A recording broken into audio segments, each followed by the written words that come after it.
कालिके मात की जय। आज तीसरे दिन की कथा हम सुन रहे हैं कालिका पुराण की। और चलिए सबसे पहले माँ का ध्यान करेंगे। ओम जयंती मंगला काली भद्रकाली कपालिनी दुर्गा क्षमा शिवा धात्री स्वाहा स्वधा नमोस्तुते। जय त्वं देवी चामुंडे जय भूतार्ति हारिणी जय सर्वगते देवी कालरात्रि नमोस्तुते। हे भद्रकाली तू आदि कुमारी मात वैष्णव सिंह सवारी चंडी अम्बा जगदम्बा हारी चिंतपूर्णी ज्वाला बलशाली। जय शक्ति जय जय महाकाली जय शक्ति जय जय महाकाली। सभी देवता तुझको ध्यावे तेरे ही स्तोत्र को गावे हर मुश्किल में तुम्हें बुलावे तू है विजय दिलावन वाली। जय जय जय शक्ति जय महाकाली जय शक्ति जय जय महाकाली। बोलिए श्री अम्बे मात की जय। आज हम चर्चा करेंगे शिव शांता महामाया योग निद्रा और जगन्मयी इनकी स्तुति कैसे की गई है। कल तक हमने माँ काली के जन्म के प्राकट्य की कथा सुनी और दक्ष प्रजापति फिर कहते हैं कि शिवा शांता महामाया योग निद्रा जगन्मयी जो विष्णु माया कही जाती है उस सनातनी देवी के लिए मैं नमस्कार करता हूँ, जिसके द्वारा धाता यानी ब्रह्मा जी इस जगत की सृष्टि की स्थिति का सृजन करने में कार्य में नियुक्त किया था। और पहले इस सृष्टि की रचना उसने की थी और भगवान विष्णु ने उस सृष्टि की स्थिति अर्थात हरि पालन किया था, जिसके वियोग से जगत के पति शंभु ने अंत अर्थात सृष्टि का संहार किया था। उसी देवी आपको मैं प्रणाम करता हूँ। आप विकारों से रहित हैं, शुद्ध हैं, अप्रमेया हैं यानी प्रमाण करने के योग्य हैं, प्रभा वाली हैं। आप प्रमाण मानमेय नाम वाली और सुख स्वरूपिणी हैं, ऐसी आपको मैं करता हूँ। और जो पुरुष देवी आपका चिंतन करें, जो कि आप विद्या अविद्या के स्वरूप वाली परा हैं, उस पुरुष के सुखों का भोग्य और मुक्ति सदा ही करतल में स्थित रहा करती है। जो पुरुष आप देवी की प्रत्यक्ष रूप से परम पावनी का एक बार भी दर्शन प्राप्त कर लेता है, उस पुरुष की अवश्य ही मुक्ति हो जाया करती है, जो कि विद्या अविद्या की प्रकाशिका है। हे योग निद्रे, हे महामाये, हे जगन्मयी, हे विष्णु माये, जो प्रमाणार्थ संपन्न चेतना है वह तेरे ही स्वरूप वाली है। हे जगन्मात, जो पुरुष आपको अंबिका कहकर स्तवन किया करता है, जो जगन्मयी और मया इन नामों का उच्चारण करके आपकी स्तुति किया करते हैं, उन पर सभी कुछ अभिष्ट संपन्न हो जाया करते हैं। मार्कंडे मुनि कहते हैं, महान आत्मा वाले दक्ष के द्वारा इस रीति से स्तुति की गई और जगन माता इस अवसर पर उसी भांति दक्ष प्रजापति से बोली जैसे माता सुनती ही नहीं हो। वहाँ पर स्थित सबको सम्मोहित करके जिस तरह से दक्ष वह सुनता है, उस प्रकार अन्य माया से नहीं श्रवण करता है। उस समय में अंबिका ने कहा, हे मुनि सत्तम, जिसके लिए पूर्व भी मेरी आराधना की थी वह आपका अभिष्ट कार्य सिद्ध हो गया है। तब मार्कंडे मुनि कहते हैं, इस प्रकार से कहकर उस समय में देवी ने अपनी माया से दक्ष को समझाया था और फिर वह शैशव भाव में समस्थित होकर जननी के समीप रुदन करने लगी थी। इसके अनंतर वीरिनी ने बड़े ही यत्न से यथोचित रूप से सुसंस्कार करके शिशु के पालन की विधि से उनको स्तन दिया था, अर्थात शगुन का दूध पिलाया था। इसके अनंतर वीरिणी के द्वारा पालित की गई थी तथा महात्मा दक्ष के द्वारा शुक्ल पक्ष का चंद्रमा जिस तरह से प्रतिदिन वृद्धि वाला हुआ करता है, उसी भांति वह बड़ी हो गई थी। हे द्विजश्रेष्ठों, उस देवी में सब सद्गुणों ने प्रवेश कर लिया था। जिस तरह से चंद्रमा में शैशव में भी समस्त मनोहर कलाएं प्रवेश किया करती हैं, वह निज भाव से जिस समय में सखियों के मध्य गमन करके रमण करती थी, वह जिस समय में गीतों का गान करती थी जो कि बचपन के लिए समुचित थे, उस समय से स्मर मानसा वह उग्र स्थानु हर और रुद्र इन नामों का स्मरण किया करती थी। हे द्विज सत्तमो, दक्ष प्रजापति ने उस बालिका स्वरूप में स्थित देवी का सती यह नाम रखा था, जो कि समस्त गुणों के द्वारा सत्व से भी और तप से भी परम प्रशस्ता थी। और दक्ष और वीरनी दोनों की प्रतिदिन अनुपम करुणा बढ़ती ही जा रही थी। उन दोनों दक्ष और वीरनी की करुणा की वृद्धि का कारण यही था कि वह सती बचपन में ही परम भक्ता थी, अतएव उन दोनों की बारंबार नित्य करुणा की वृद्धि हो रही थी।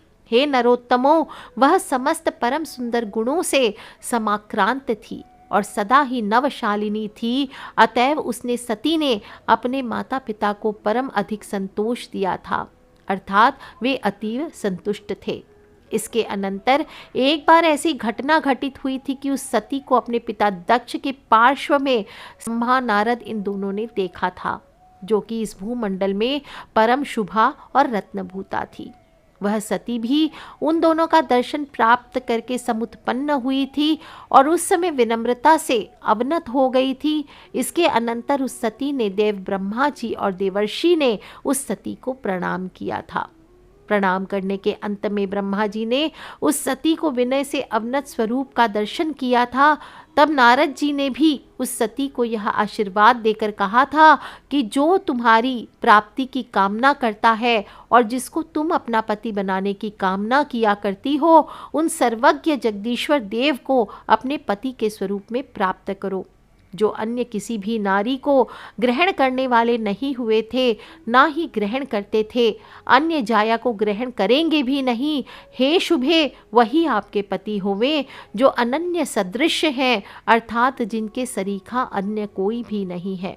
इतना कहकर वे दोनों ब्रह्मा और नारद फिर दक्ष प्रजापति के आश्रय में स्थित होकर हे द्विज सत्तमों उस दक्ष के द्वारा पूजित किए गए थे और फिर वे दोनों अपने अपने स्थान को प्रस्थान कर गए थे। मार्कंडेय महर्षि कहते हैं, सती देवी अपना बचपन व्यतीत करके फिर परम अधिक शोभन यौवन को प्राप्त हो गई थी। अत्यधिक रूप लावण्य से सुसंपन्न वह समस्त अंगों के द्वारा सुमनोहर अर्थात बहुत ही अधिक मन को हरने वाली सुंदरी थी। दक्ष प्रजापति ने जो लोकों का ईश था उस सती को देखा कि वह यौवन से सुसंपन्न पूर्ण युवती हो गई है। तब उसने यह चिंता व्यक्त की कि सती की अब प्रतिदिन भगवान शंभु को प्राप्त करने की इच्छा रखने वाली हो चुकी है और उस सती ने अपनी माता की आज्ञा से भगवान शंभु की आराधना की थी, जो अपने घर में स्थित होकर की गई थी। अश्विन मास में नंदाख्या में गुड़ और ओदन से सहित लवणों से हर का योजन करके इसके पश्चात उसने वंदना की थी। कार्तिक मास की चतुर्दशी तिथि में पुओं के प्रति प्रपयासों यानी खीर से जो समाकीर्ण थे, भगवान हर की समाराधना करके फिर परमेश्वर प्रभु शंभु का स्मरण किया था। मार्गशीर्ष माह में कृष्ण पक्ष की अष्टमी तिथि में तिलों के सहित यव और ओदनों से भगवान हर का पूजन करके फिर नीलों के द्वारा दिवस को व्यतीत करती थी।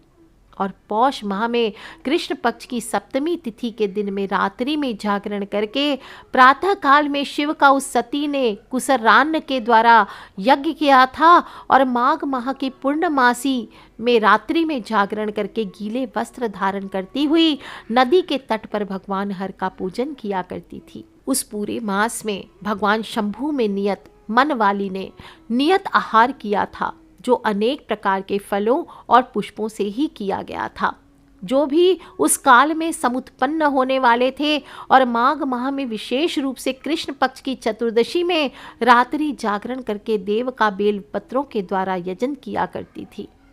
चैत्र मास में शुक्ल पक्ष की चतुर्दशी में पलाश के पुष्पों से भगवान शिव की पूजा की थी। दिन तथा रात में उनका स्मरण करते हुए समय को व्यतीत किया था। बैसाख माह में शुक्ल पक्ष की तृतीय के दिन में यवों के सहित ओदनों के द्वारा देव शंभु का यज्ञ करके द्रव्यों से पूरे मास अनुचरण किया करती थी।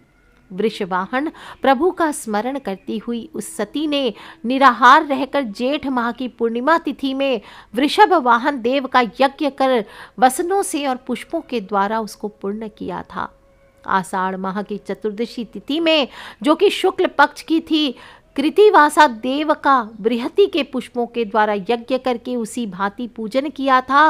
और सावन के महीने में शुक्ल पक्ष की अष्टमी तिथि के दिन और चतुर्दशी में उसने पवित्र यज्ञोपवीतों तथा वस्त्रों के द्वारा देव पूजन किया था। भादो माह के कृष्ण पक्ष की चतुर्दशी में नाना भांति के फल पुष्पों के द्वारा भली भांति देव का भजन कर चतुर्दशी में जल का ही भोजन किया था। इस प्रकार से जो पूर्व में व्रत सती ने प्रारंभ किए थे, उसी समय में सावित्री के सहित ब्रह्मा जी भगवान शंभू के समीप हुए थे और भगवान वासुदेव भी अपनी लक्ष्मी देवी के सहित उनके सन्निधि में हो गए थे, जहाँ पर भगवान शंभू हिमालय गिरी के प्रस्थ पर अपने गणों के सहित विराजमान थे। भगवान शंभू के उन दोनों ब्राह्मणों की और भगवान कृष्ण को देखकर जो अपनी पत्नियों के साथ संगत हुए, वहाँ पर प्राप्त हुए थे, जैसा भी समुचित शिष्टाचार था उसी के अनुसार उनसे संभाषण करके उनके यहाँ पर समागमन का कारण शंकर प्रभु ने पूछा था। इस प्रकार से उन दोनों का दर्शन करके जो दाम्पत्य भाव से संगत थे, शंभू ने भी दारा से परिग्रहण करने की इच्छा मन में की थी। इसके उपरांत तात्विक रूप से अपने आगमन का कारण पूछा, आप लोगों ने यहाँ पर किस प्रयोजन को सुसंपादित किए जाने के लिए समागत हुए हैं और आपका यहाँ पर क्या कार्य है। इसी रीति से भगवान शंभू के द्वारा पूछे गए वे दोनों में से लोकों के पितामह ब्रह्मा जी ने भगवान विष्णु के द्वारा प्रेरित होकर महादेव जी से कहा। ब्रह्मा जी कहते हैं, हे त्रिलोचन, जिस कार्य के संपादन कराने के लिए यहाँ पर हम दोनों आए हैं उसका अब आप श्रवण कीजिए। हे वृषभध्वज, विशेष रूप से तो हम दोनों का आगमन देव यानी आपके लिए ही है और संपूर्ण विश्व के लिए भी है। हे शंभो, मैं तो केवल सृजन करने के ही कार्य में निरत रहता हूँ और यह भगवान हरि इस सृष्टि के पालन करने के कार्य में संलग्न रहते हैं और आप इस सृष्टि के संहार करता है। यही प्रतिसर्ग में जगत का कार्य होता रहता है। उस कर्म में सदैव मैं आप दोनों के सहित समर्थ हूँ। यह हरि मेरे और आपके सहयोग के बिना समर्थन नहीं होते हैं। आप संहार करने में हम दोनों के सहयोग के बिना समर्थ नहीं होते हैं। इस कारण हे वृषभध्वज, परस्पर के कृत्यों में सभी की सहायता आवश्यक है। हमारी सहायता सदा योग्य ही है, अन्यथा यह जगत नहीं होता है। कुछ ऐसे हैं जो आपके वीर्य से समुत्पन्न होने वाले के द्वारा वध के योग्य होते हैं और मेरे अंश से समुत्पन्न के द्वारा वध के लायक होते हैं। दूसरे ऐसे हैं जो माया के द्वारा देवों के बैरी असुर वध के योग्य होते हैं। और आप तो जब योग से मुक्त होते हैं, राग द्वेष से मुक्त होते हैं तथा केवल प्राणियों पर ही दया करने में निरत रहा करते हैं, तो आपके द्वारा असुर वध करने के योग्य नहीं हो सकते हैं। हे ईश, उनके अबाधित रहने पर यह सृष्टि और स्थिति कैसे संभव हो सकते हैं। हे हर, जब सृजन पालन संहार के कर्म में न करने योग्य होंगे तब हमारा शरीर भेद और माया का भी युक्त नहीं होता है। वैसे हम सब एक ही स्वरूप वाले हैं, अर्थात तात्पर्य यह है कि ब्रह्मा विष्णु और महेश्वर इन तीनों का एक ही शक्ति स्वरूप है और हम सब कार्यों के विभिन्न होने ही से भिन्न रूप वाले होते हैं। यदि कार्यों का भेद सिद्ध नहीं होता तो यह रूपों का भेद भी प्रयोजन से रहित ही है। वैसे एक ही तीनों रूप में होकर हम विभिन्न स्वरूप वाले होते हैं। हे महेश्वर, यह सनातन अर्थात सदा से चला आया है, तत्व है, इसको जान लीजिए। यह माया भी भिन्न रूपों से कमला नाम वाली अर्थात महालक्ष्मी, सरस्वती और सावित्री तथा संध्या कार्यों के भेद से ही भिन्न हुई है। हे महेश्वर, अनुराग की प्रवृत्ति का मूल नारी ही है। रामा के परिग्रह से ही पीछे काम क्रोध आदि का जन्म होता है। काम क्रोध आदि के कारण स्वरूप अनुराग के होने पर यहाँ पर जंतुगण विराग के हेतु का यत्न पूर्वक सांत्वन किया करते हैं। अनुराग के वृक्ष से ही संग ही सर्वप्रथम महान फल होता है और उसी संग से काम की समुत्पत्ति हुआ करती है। काम से क्रोध उत्पन्न होता है और स्वाभाविक ज्ञान से ही वैराग्य और निवृत्ति होती है। संसार की विमुक्ता से सनातन हेतु असंग होती है। हे महेश्वर, यहाँ पर दया नित्य ही हुआ करती है, अर्थात जो संसार से विमुख है उसमें नित्य ही दया का होना आवश्यक है और दया के साथ साथ शांति भी होती है। अहिंसा और तप शांति ज्ञान मार्ग का अनुसाधन है। आपके तपोनिष्ठ विसंगी अर्थात संग रहित तथा दया से संयुक्त होने पर अहिंसा तथा शांति आपको सदा ही होगी। इसके न करने पर जो जो दोष हैं वे सभी आपको बतला दिए गए हैं। हे जगतपते, इस कारण से आप विश्व के और देवों के हित के लिए भायार्थम में एक परम शोभना वामा का परिग्रहण करें। जिस प्रकार से लक्ष्मी भगवान विष्णु की पत्नी है, सावित्री मेरी पत्नी है, उसी भांति शंभु की जो सहचारिणी होवे उसका ही आप परिग्रहण कीजिए। मार्कंडे मुनि कहते हैं, इस तरह से हर के आगे ब्रह्मा जी के वचन का श्रवण कर मंद मुस्कुराहट के सहित मुख वाले हरि ने उस समय में लोकों के ईश ब्रह्मा जी से कहा।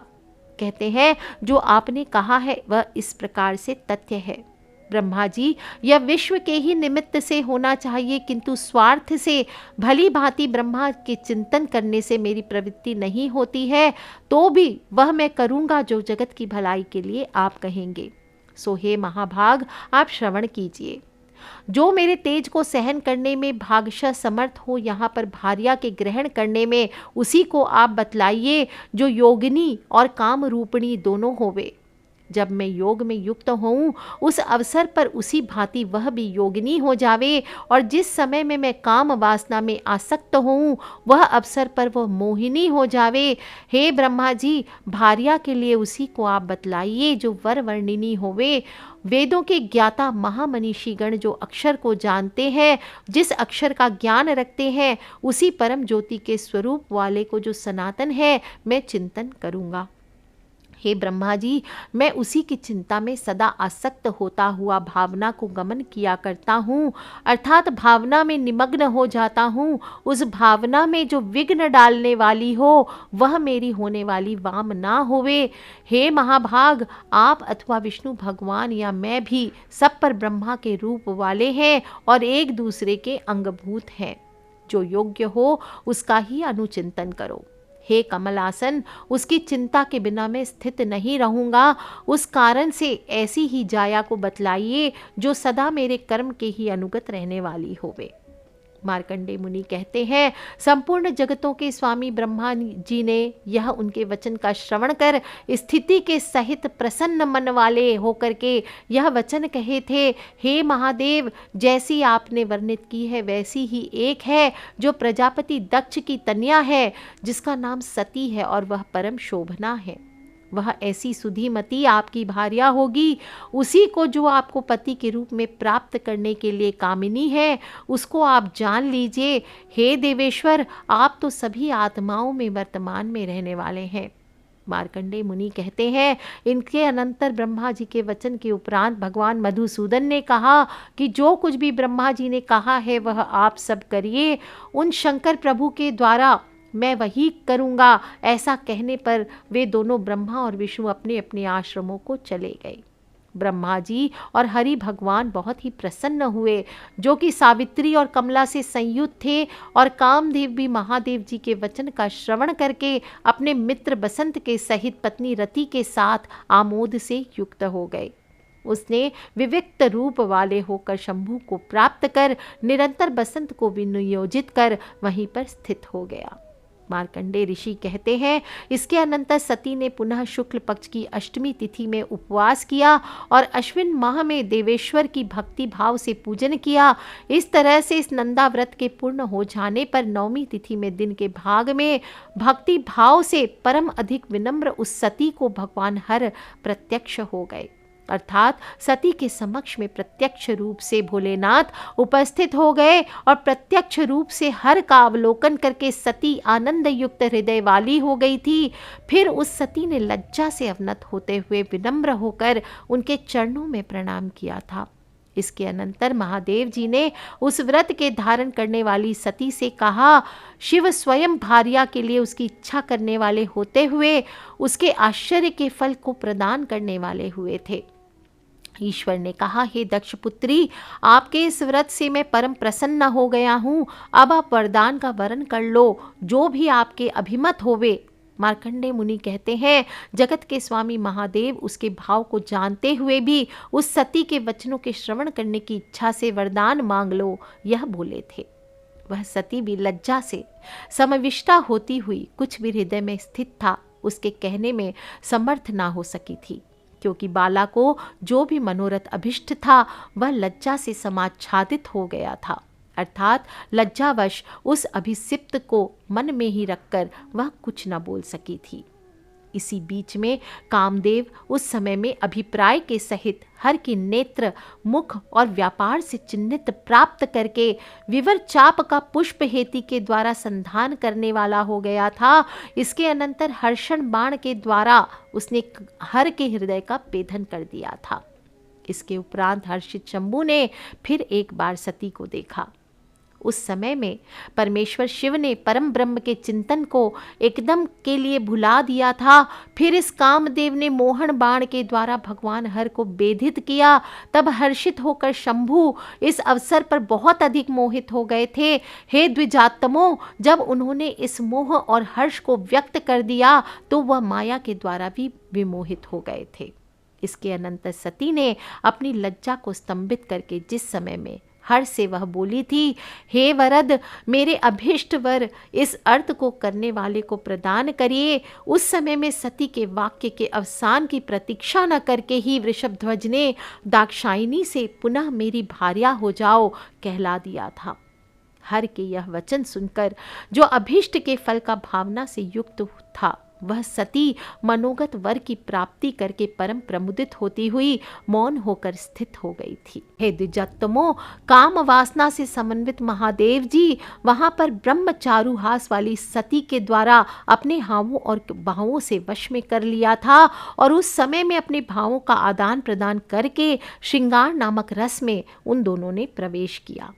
हे विपेंद्रो, भगवान हर के आगे स्निग्ध भिन्न अंजन की प्रभा के समान प्रभा वाली, स्फटिक के समान उज्ज्वल कांति वाली हर के सामने चंद्रमा के समीप में अंकलेख की तरह राजित हुई थी। उसके अनंतर दाक्षायणी पुनः उन महादेव जी से बोली, हे जगतपते, मेरे पिता के सामने गोचर होकर मुझे ग्रहण कीजिए।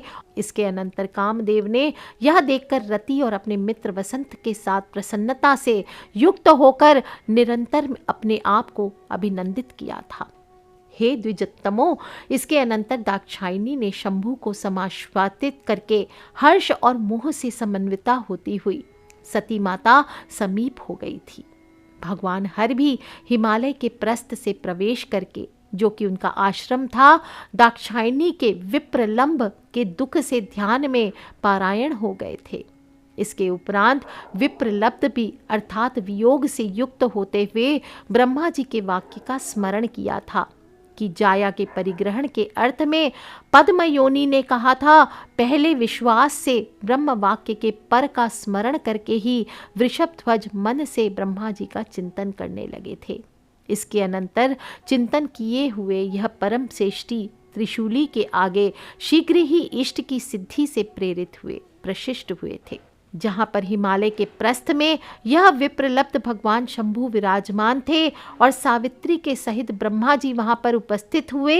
इसके उपरांत भगवान हर ने सावित्री के सहित धाता को देखकर बड़ी ही उत्सुकता के साथ विप्रलब्ध शंभु सती से बोले। ईश्वर ने कहा, हे ब्रह्मा जी, विश्व के अर्थ जो दारा के परिग्रहण की कृति में आपने कहा था, अब मुझे उस सार्थक की ही भांति प्रतीत होता है। अत्यंत भक्ति से दाक्षायणी के द्वारा मेरी आराधना की गई है और जिस समय मैं उसके द्वारा प्रपूजित मैं उसको वरदान देने के लिए गया था, तब उसके समीप कामदेव ने विशाल बाणों से भेद कर दिया था और मैं माया से मोहित हो गया था। मैं उसके प्रतिकार शीघ्र ही करने में असमर्थ हो गया हूँ और देवी का वांछित यह भी देखा था।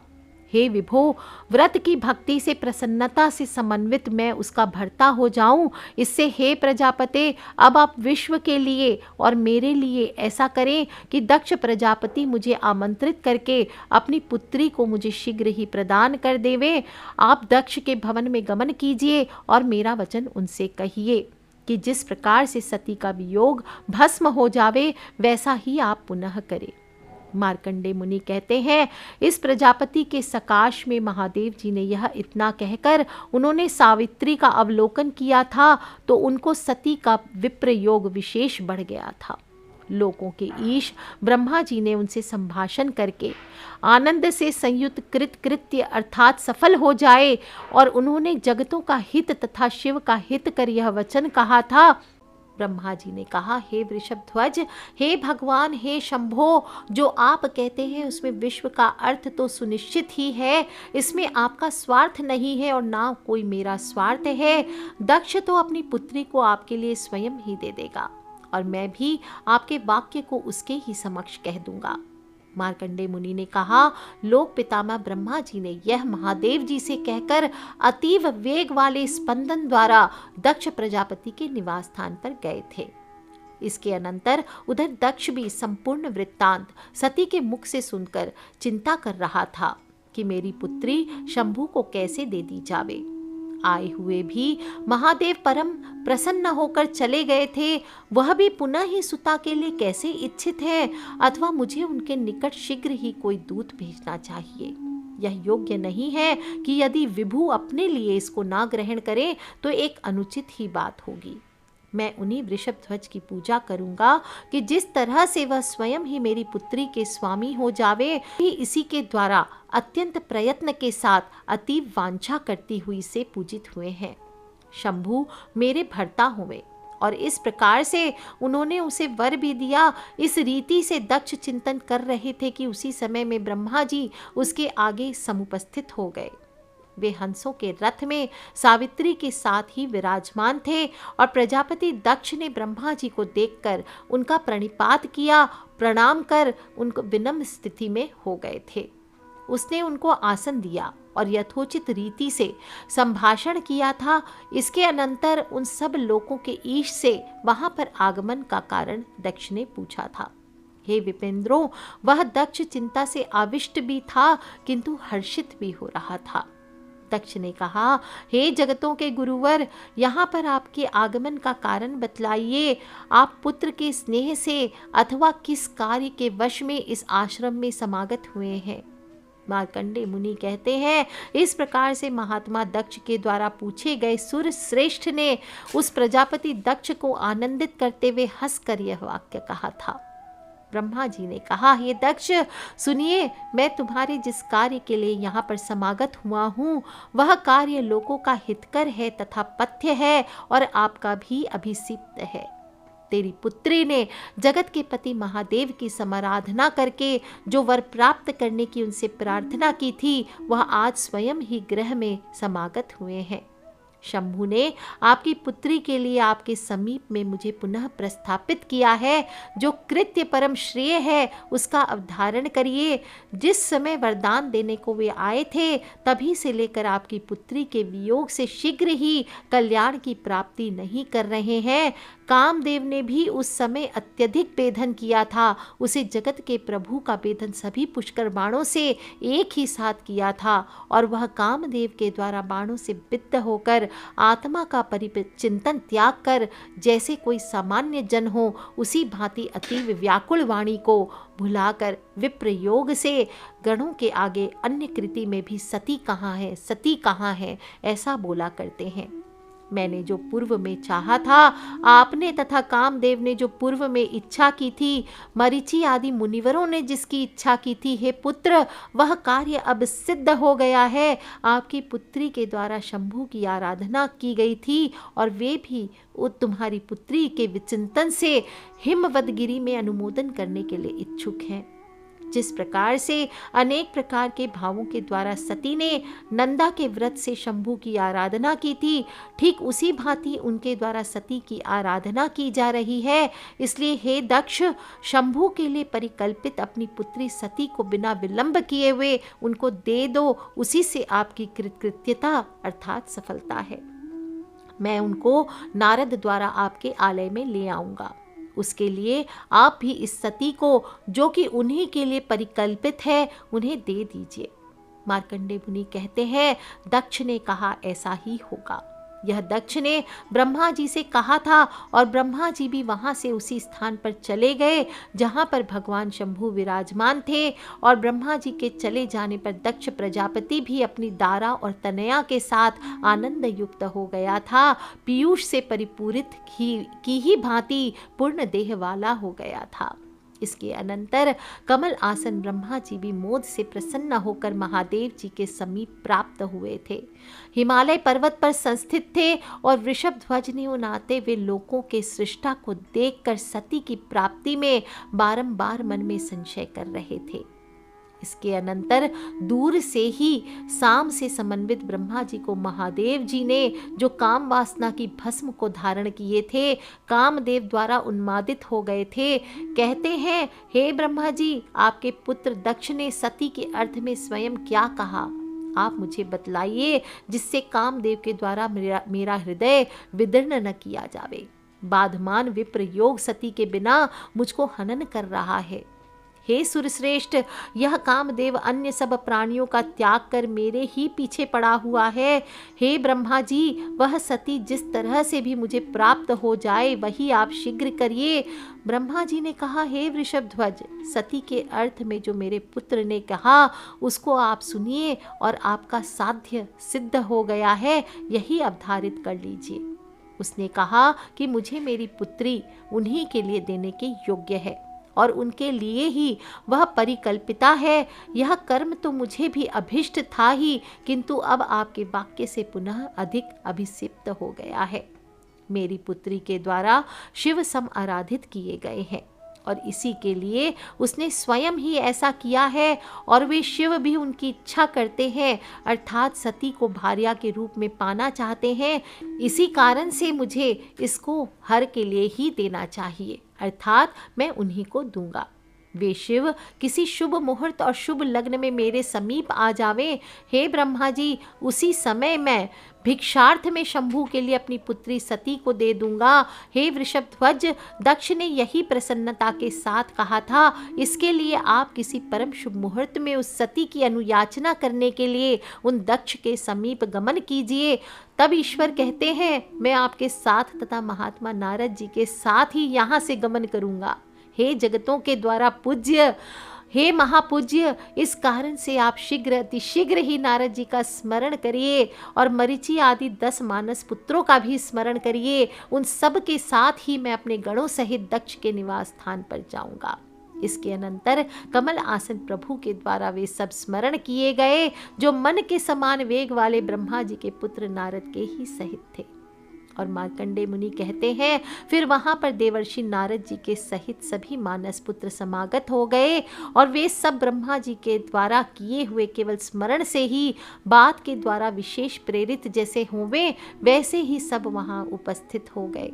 उनके साथ और ब्रह्मा जी के साथ में अपने गणों को साथ लेकर भगवान शंभु मोह से संगत होते हुए, अद्भुत दृश्य है। भगवान शंभु जो कि निराकार है, परम ब्रह्म है, वियोगी है, उन्होंने मोह के संगत में होकर दक्ष के निवास मंदिर में गए।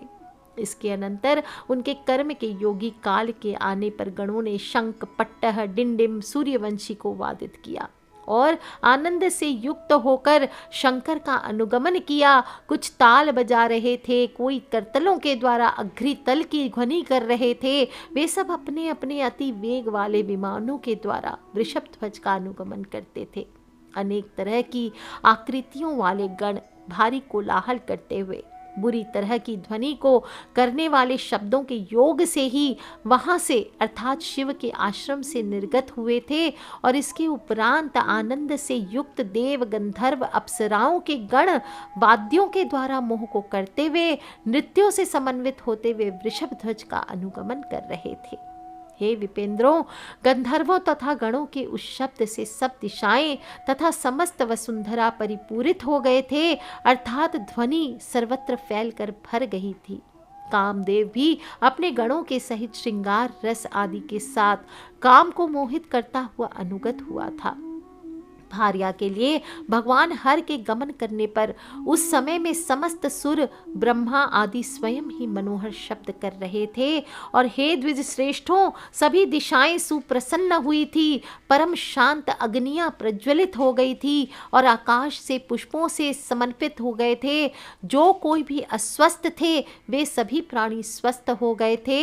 हंस हो, सारस हो, सभी के समुदाय नील कंबू और चकोर ईश्वर की प्रेरणा करते हुए एक ही समान परम मधुर शब्दों को कर रहे थे। शिव जी को भुजंग, बाघंबर, जटा, जूट, चंद्रकला भूषणता को प्राप्त हुए थे, वह इन भूषणों से भी अधिक दीप्त हो रहे थे। इसके अनंतर एक क्षण में बलवान और वेग वाले बलिवर्द यानी कि बैल के द्वारा ब्रह्मा और नारद आदि के सहित शिव दक्ष के निवास स्थान पर पहुंच गए थे। कितनी बेसब्री है भगवान को। इसके उपरांत महान तेजस्वी प्रजापति दक्ष ने स्वयं शिव का स्वागत करके ब्रह्मा आदि के लिए उनके लिए जैसे भी उचित थे आसन दिए थे, उसी भांति अर्घ्यपाद्य आदि से उन सबकी समुचित पूजा करके जैसी भी योग्य थी फिर दक्ष मानस मुनियों के साथ संविद किया था। हे द्विज सत्तमों, इसके उपरांत शुभ मुहूर्त और लग्न में प्रजापति दक्ष ने बड़े ही हर्ष से अपनी पुत्री सती को शंभु भगवान के लिए प्रदान किया था। शंभु ने भी सभी विधि से हर्षित होकर सती का परिग्रहण किया और वृषभ ध्वज ने परम श्रेष्ठ तनु वाली दाक्षायणी से उस समय में पानी ग्रहण किया था। ब्रह्मा और नारद आदि मुनियों ने साम वेद की गतियों से, ऋचाओं से तथा सुश्राव्य यजुर्वेद के मंत्रों से ईश्वर को तोषित किया था और सब गणों ने वाद्यों का वादन किया, अप्सराओं के गणों ने नृत्य किया, आकाश में संगत मेघ ने पुष्पों की वृष्टि की थी। इसके अनंतर भगवान गरुड़ ध्वज कमला के साथ में अत्यंत वेग वाले गरुड़ द्वारा भगवान शंभु के समीप उपस्थित होकर वचन बोले थे। हे हर, जिस प्रकार से लक्ष्मी के साथ में मैं शोभायमान होता हूँ, ठीक उसी भांति स्निग्ध नील अंजन के समान श्वास शोभा से समन्वित दाक्षायणी के साथ आप शोभा को प्राप्त हो रहे हैं। आप इसी सती के साथ में विराजमान होकर देवों के अथवा मानवों की रक्षा करो। इस सती के साथ संसार वालों का सदा मंगल करो। हे शंकर, यथा योग्य दस्युओं का हनन करें और अभिलाषा के सहित जो भी इसको देखकर अथवा श्रवण करेगा, हे भूतेश, उसका हनन करोगे, इसमें भी कुछ विचारणा नहीं है, अर्थात इसमें कोई भी संशय नहीं है। बोलिए श्री हरिहर भगवान की जय। मार्कंडेय मुनि कहते हैं, हे द्विजो, प्रीति से प्रसन्न मुख वाले सर्वज्ञ प्रभु ने प्रसन्न मन वाले परमेश्वर से ऐसा ही होवे यह कहा था। इसके अनंतर उस समय से ब्रह्मा जी ने चारु हास वाली दक्ष की पुत्री सती का दर्शन करके कामदेव से अविष्ठा मन वाले होते हुए उसके मुख को देखने लगे थे। उस समय ब्रह्मा जी ने बारंबार सती के मुख का अवलोकन किया और फिर अवश होते हुए भी उस समय में इंद्रियों के विकार को प्राप्त हो गए थे। हे द्विजोत्तमों, इसके अनंतर उनका तेज शीघ्र ही भूमि पर गिर पड़ा, जो कि मुनि के आगे उस समय वह जल दहन की आभा वाला था। हे द्विज सत्तमों, इसके उपरांत उससे मेघ शब्द से संयुक्त हो गए थे। अब उन सुसज्जित मेघों के नाम बतलाए जाते हैं, संवर्त, अवर्त, पुष्कर और द्रोण। वे गर्जना करते हुए जलों को मोचित करने वाले थे। उन मेघों के द्वारा आकाश के संच्छादित हो जाने पर, अर्थात सर्व आकाश मेघों के द्वारा घिरा हुआ हो जाने पर भगवान शंकर काम वासना से मोहित होते हुए दाक्षायणी देवी को अतीव देखते हुए कामदेव के द्वारा मोहित हुए। इसके उपरांत उस समय में भगवान विष्णु के वचन का स्मरण करते हुए शंकर ने शूल को उठाकर ब्रह्मा जी का हनन करने की इच्छा की थी। हे द्विजोत्तमों, शंभु के द्वारा ब्रह्मा जी को मारने के लिए त्रिशूल के उद्यमित करने पर, अर्थात उठाए जाने पर मारीची और नारद आदि अब उस समय में हाहाकार करने लगे। प्रजापति दक्ष, ऐसा मत करो, ऐसा मत करो कहते हुए शंकित होते हुए हाथ को उठाकर शीघ्र ही आगे समागत होकर भूतेश्वर प्रभु को निर्वारित किया था। इसके उपरांत उस समय में महेश्वर ने दक्ष को मलिन देखकर भगवान विष्णु की वाणी को स्मरण कराते हुए प्रिय वचन बोला था। ईश्वर कहते हैं, हे विपेंद्र, नारायण ने जो इस समय में कहा था, हे प्रजापते, वह यहाँ पर ही मैंने भी अंगीकार किया था। जो भी इस सती को काम वासना की अभिलाषा से युक्त होते हुए देखता है, उसको आप मार डालेंगे। मैं इस वचन को इसका हनन करके सफल करता हूँ। ब्रह्मा जी ने अभिलाषा अर्थात काम वासना की इच्छा से समन्वित होकर क्यों सती का अवलोकन किया, वह तेज के त्याग करने वाले क्यों हो गए, इसी से मैं उनका हनन करता हूँ, क्योंकि वे अपराध करने वाले हैं। मार्कंडेय मुनि कहते हैं, इस रीति से बोलने वाले उनके आगे स्थित होकर भगवान विष्णु ने बड़ी शीघ्रता की और समस्त जगत के प्रभु ने उनको मारने का निवारण करते हुए वचन कहा। श्री भगवान कहते हैं, हे भूतेश्वर, जगतों के सृजन करने वाले और परम श्रेष्ठ ब्रह्मा जी का हनन नहीं करोगे, क्योंकि इन्होंने ही आपकी भार्या के लिए सती को परिकल्पित किया था। हे शंभो, यह चतुर्मुख प्रजाओं के सृजन करने के लिए प्रादुर्भूत हुए थे। इनके मारे जाने पर जगत का सृजन करने वाला अन्य कोई प्राकृत नहीं है। फिर हम किस तरह से सृजन, पालन और संहार के कर्मों को करेंगे, क्योंकि इनके द्वारा वह मेरे आपके द्वारा ही सामंजस्य से यह कर्म हुआ करता है, और एक के निहित हो जाने पर इनमें कौन है जो उस कर्म को करेगा। हे वृषभध्वज, इस कारण से आपके द्वारा विधाता वध करने के योग्य नहीं है।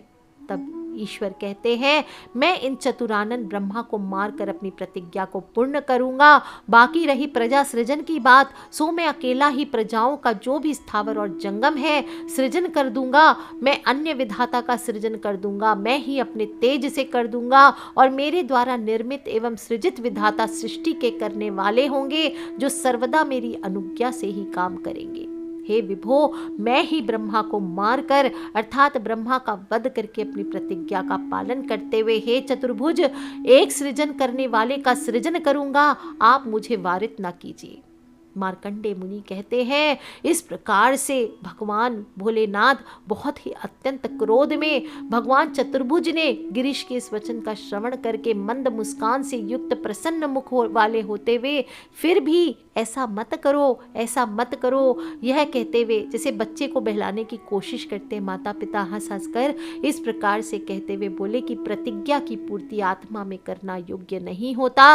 हे द्विजोत्तमो, ईश्वर के मुख के सामने ही विष्णु ने कहा था। इसके उपरांत शिव जी कहते हैं कि मेरे शंभो के रूप से मैं ब्रह्मा मेरी आत्मा किस तरह से है, यह तो प्रत्यक्ष रूप से आगे स्थित होते हुए भी भिन्न ही दिखलाई देते हैं। इसके अनंतर उस समय मैं मुनियों के सामने भगवान ने हंसकर गरुड़ ध्वज ने महादेव को दोष देते हुए कहा था। श्री भगवान कहते हैं, ब्रह्मा जी आपसे भिन्न नहीं है और न शंभु ही ब्रह्मा जी से भिन्न है, और दोनों से मैं भी भिन्न नहीं हूँ। यह हम तीनों की अभिन्नता तो सनातन अर्थात सदा से ही चली आई है। भाग अभाग स्वरूप वाले प्रधान और अप्रधान का ज्योतिर्मय का मेरा भाग आप दोनों हैं, और मैं अशंक हूँ। कौन तो आप हैं, कौन मैं हूँ, कौन ब्रह्मा है?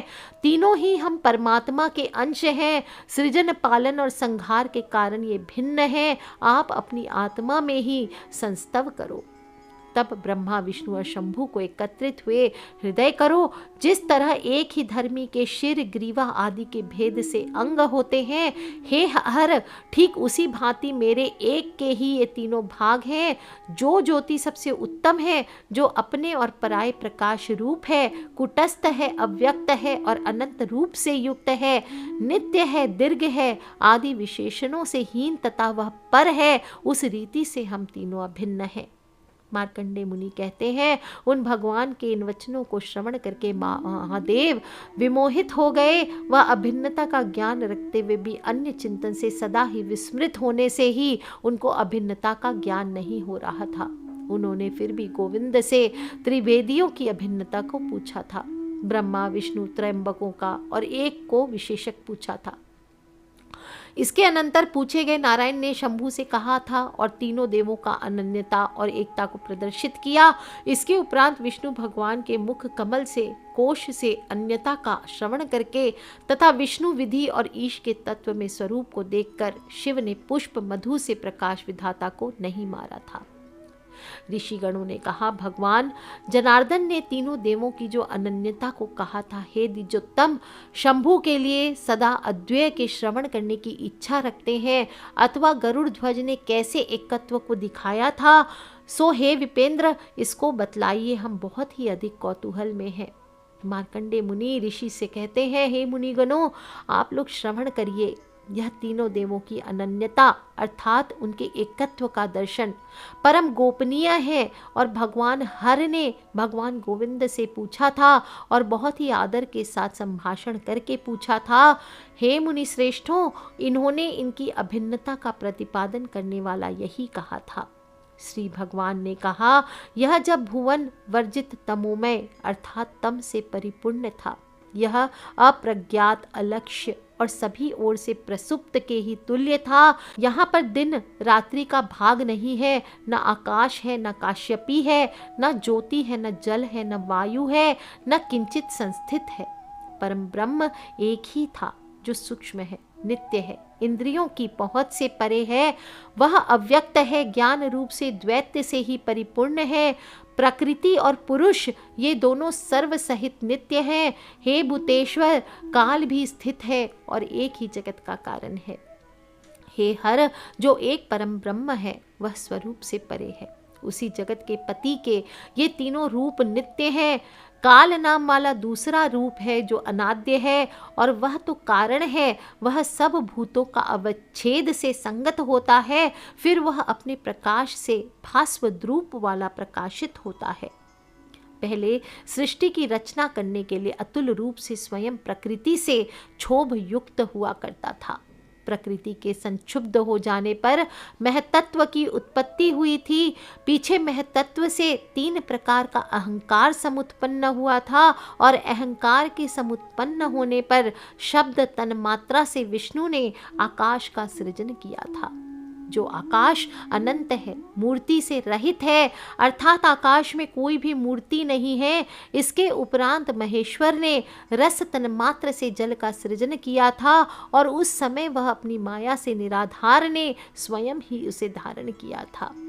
इसके अनंतर प्रभु ने तीनों गुणों की अर्थात सत्व रज तम इनकी समता ने संस्थित प्रकृति को परमेश्वर से पुनः सृष्टि रचना के लिए संक्षोभित किया था।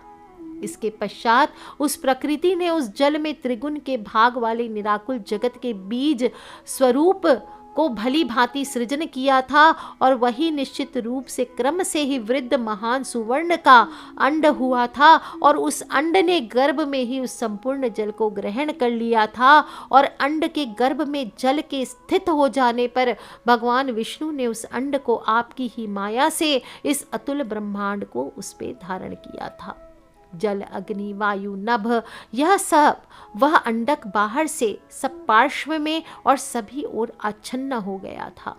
7 सागरों के मान से जैसे नदी आदि के मान से ब्रह्मांड के अंदर जल है, उसी तरह से उसके अंदर यह भगवान विष्णु स्वयं ही ब्रह्मा के रूप के धारण करने वाले हैं। 1 वर्ष तक निवास करके ही मैंने उस अंड का भेदन किया था। हे महेश्वर, उससे इसमें मेरु हुआ था। उस जल से जरायु पर्वत हुए और 7 समुद्र हुए थे। इसके मध्य में गंध की तन्मात्रा से पृथ्वी समुत्पन्न हुई थी और ईश्वर के द्वारा और प्रवृत्ति से वह त्रिगुण आत्मिका ज्योति की थी। पहले ही पर्वत आदि से वसुंधरा समुत्पन्न हुई, ब्रह्मांड के खंड के संयोग से अत्यंत ही दृढ़ हो गई थी और उसमें ही सब लोकों के गुरु ब्रह्मा जी स्वयं स्थित हैं और तब ही से सब लोकों के गुरु ब्रह्मा जी स्वयं संस्थित हैं। जब ब्रह्मा जी ब्रह्मांड के मध्य में स्थित थे तो वह व्यक्त नहीं हुए थे। उसी समय में रूप की तन्मात्रा से भली भांति तेज उत्पन्न हुआ था और प्रकृति के द्वारा विनियोजित स्पर्श तन्मात्रा से वायु उत्पन्न हुआ था, जो वायु सभी ओर से समस्त प्राणियों का प्राणभूत हुआ था। अतुल जलों से, तेजों से, वायु से तथा नभ से उस अंड के अंदर और बाहर व्याप्त था और गर्भ में गमन करने वाला था। इसके अनंतर महेश्वर ने ब्रह्मा के शरीर को 3 भागों में विभक्त कर दिया था। हे शंभो, स्वभाव की इच्छा के वश से त्रिगुण त्रिगुणीकृत हो गई थी। उसका जो ऊर्ध्व भाग था चतुर्मुख और चतुर्भुज हो गया था और पद्म केसर के समान और रंग काया वाला ब्रह्म महेश्वर था। उसका जो मध्य भाग था वह नीले अंगों वाला, एक मुख से युक्त 4 भुजाओं वाला था। शंख, चक्र, गदा, पद्म हाथों में लिए वह काम वैष्णव था। उसका अधोभाग 5 मुखों से समन्वित 4 भुजाओं वाला था और वह स्फटिक के तुल्य शुक्ल था और वह कामचंद्र शेखर था। इधर उधर ब्रह्म के कार्य में सृष्टि की शक्ति नियोजित किया था और लोक भूत ब्रह्म के रूप से सृष्टा हो गया था। महेश ने वैष्णव काम में अपनी ज्ञान की शक्ति को महेश्वर में ही स्थित अर्थात पालन को करने वाला विष्णु हो गया था। सर्वशक्तियों के नियोग से मेरी सदा ही तदुप्रता है और वही परमेश्वर संहार करने वाले शंभु हो गए थे। इनका वे फिर तीनों शरीरों में अर्थात ब्रह्मा विष्णु शिव, इन तीनों में वह स्वयं ही प्रकाश किया करते हैं। ज्ञान रूप परमात्मा भगवान प्रभु अनादि है। सृजन हो पालन हो संहार के करने से एक ही है और वही ब्रह्मा विष्णु और महेश पृथक पृथक नहीं है। इस प्रकार से शरीर रूप और ज्ञान हमारा अंतर होता है। मार्कंडेय ऋषि कहते हैं, इस प्रकार से शिव भगवान ने नमित तेज वाले भगवान विष्णु के वचन का श्रवण करके अतिरेक से विकसित मुख वाले होकर पुनः जनार्दन प्रभु से बोले, यदि ज्योति स्वरूप वाला और निरंजन महेश ही है, कौन सी माया है अथवा कौन काल है अथवा कौन प्रकृति कही जाया करती है? कौन से पुरुष उनसे भिन्न अभिन्न है? यदि ऐसा है तो फिर एकता किस रीति से होती है? हे गोविंद, उनके प्रभाव को मुझे बतलाइए। तब श्री भगवान कहते हैं, आप ही सदा ध्यान में समवस्थित होकर परमेश्वर को देखा करते हैं, जो आत्मा में आत्मस्वरूप है और ज्योति के रूप वाले सहचर हैं। हे विभो, माया को, प्रकृति को, काल को और पुरुष को आप स्वयं जानने वाले हैं। जब आप ध्यान का भोग करते हैं तो उसी के द्वारा ज्ञाता हैं। इसलिए आप ध्यान में तत्पर हो जाइए, क्योंकि इस समय आप हमारी माया से मोहित हो रहे हैं। इसी कारण से आप निश्चय ही परम ज्योति का विस्मरण करके वनिता में निरत हो रहे हैं। अब आप कोप से युक्त हैं, अतएव कोप को भूलकर हे प्रथमों के स्वामिन, प्रकृति के आदि रूप जिसको आप पूछ रहे हैं, मार्कंडेय ऋषि कहते हैं, फिर तो वहां पर महादेव जी ने इस परम सुनिश्चित वाक्य का श्रवण करके समस्त मुनियों के देखते हुए योग से युक्त होकर ध्यान में परायण हो गए थे। और इस समय में बंध का आसाद न करके वीर निमिलित लोचनों वाले महेश्वर ने सब आत्मा का चिंतन किया था। परम पुरुष का चिंतन करते हुए उनका शरीर बहुत अधिक कांति युक्त होकर चमकने लगा। तेज से उज्जवल उनको देखने के लिए उस समय मुनि गण भी समर्थ नहीं हुए थे। और उसी क्षण में जब ये शंभु ध्यान से मुक्त हुए, भगवान विष्णु की माया ने भी उनका परित्याग कर दिया और उस समय वे तप के तेज से अतीव उज्जवल और कांतिमान होकर चमकने लगे। जो भी गण उस अवसर पर सेवा करने के लिए शंकर के समीप में स्थित थे, वे सब भी उन शंकर अथवा दिवाकर को देखने में समर्थ नहीं थे और अर्थात उन्हें देख नहीं पा रहे थे। उस काल में स्वयं ही भगवान विष्णु समाधि में मन लगाने वाले शिव के शरीर के अंदर ज्योति के स्वरूप में प्रविष्ट हो गए और उन शंकर ने जठर में प्रवेश करके जैसे पहले सृष्टि का क्रम था उसी भांति स्वयं अव्यय नारायण ने दिखा दिया था। वह न तो स्थूल है, न सूक्ष्म, न विशेषण के गोचर है। वह नित्य आनंद रूप है, निरानंदन है, एक है, शुद्ध है और इंद्रियों की पहुंच के बाहर है, अस्पृश्य है, सबका दृष्टा अर्थात देखने वाले हैं, निर्गुण है, परमपद है, परमात्मा में गमन करने वाले आनंद है और जगत का कारण भी है। सबसे प्रथम शंभु ने तत्व स्वरूपी आत्मा को देखा। वहां पर प्रविष्ट हुए मन में बाहर के ज्ञान से विवर्जित उसी के रूप प्रकृति को, जो सृष्टि की रचना के लिए भिन्नता को प्राप्त हुई थी, उसी के समीप एक उसको पृथक भूत हुई की भांति दिखाई दिया। फिर इसमें जिस रीति से वास कर रहे पुरुषों को देखा, हे द्विज सत्तमों, जैसे स्थूल अग्नि के कण से निरंतर होवे, वह ही काल के रूप में बारंबार भासित होता है और सृष्टि पालन और अहंकार के योगों का अवच्छेद के कारण है। प्रकृति और पुरुष ही काल भी है, जो अभिन्न थे और सर्ग के लिए भिन्नता को प्राप्त हुए भी समान थे। इन सब को पृथक भूत और अभिन्न चंद्रशेखर प्रभु ने देखा। एक ही ब्रह्म है जो द्वैत से रहित है, कुछ भी नाना स्वरूप वाला नहीं है। वह ही प्रधान रूप है और काल के स्वरूप से भासमान होता है तथा पुरुष के रूप में संसार के लिए प्रवृत्त हुआ करता है। भोग करने के लिए निरंतर प्राणधारियों के शरीर में प्रवाहित होता है। वह ही माया है, वह ही प्रकृति है जो शंकर भगवान को मोहित करती है। वह ही हरि को और ब्रह्मा जी को मोह से युक्त करती है। ठीक उसी भांति से आप अन्य जन्म वाले हैं। माया के नाम वाली प्रकृति जात हुई और जंतु को सम्मोहित किया करती है। वह सदा स्त्री के स्वरूप से लक्ष्मी भूता हुई हरि भगवान की प्रिया है और वह ही सावित्री, रति, संध्या, सती और वारिणी है। वह देवी स्वयं बुद्धि के रूप वाली है जो चंडिका इन नामों से गायन की जाया करती है। यह ध्यान के मार्ग में गमन हुए भगवान हर ने शीघ्र स्वयं ही देखा था और महतत्व आदि के भेद से फिर सृष्टि के क्रम को स्वयं देखा था और भगवान ने काल, प्रकृति तथा पुरुषों को दिखलाकर हे द्विजोत्तमों उसी प्रकार से उनके शरीर को अन्य दिखलाया था। बोलिए श्री हरिहर भगवान की जय, शिव जी की जय, भोलेनाथ की जय। इसके अनंतर भगवान ने शंभू के लिए ब्रह्मांड का संस्थान दिखलाया था। जिस प्रकार से पहले ब्रह्मांड जो जल की राशि में स्थित होता हुआ बढ़ा था और उसके मध्य में पद्म गर्भ की आभा वाले जगत के पति ब्रह्मा को जो ज्योति के रूप वाला प्रकाश के लिए और सृष्टि की रचना करने के लिए पृथकगत है और शरीरधारी को देखा था। इस प्रकार इसका विवरण आगे हम अन्य भागों में करेंगे। आज के लिए इतना ही। बोलिए श्री कालिका मैया की जय। अद्भुत श्री कालिका पुराण है, सब लोग मन लगा करके ध्यान पूर्वक सुने। जैसा है यथा आपको यथा वर्णन कर रही हूँ, इसलिए ध्यान पूर्वक सुने और एक बार माता काली का ध्यान सभी लोग ध्यान पूर्वक कर ले। ओम जयंती मंगला काली भद्रकाली कपालिनी दुर्गा क्षमा शिवा धात्री स्वाहा स्वधा नमोस्तुते। जय त्वं देवी चामुंडे, जय भूतार्ति हारिणी, जय सर्वगते देवी नारायणी नमोस्तुते। बोलिए कालिका मैया की जय।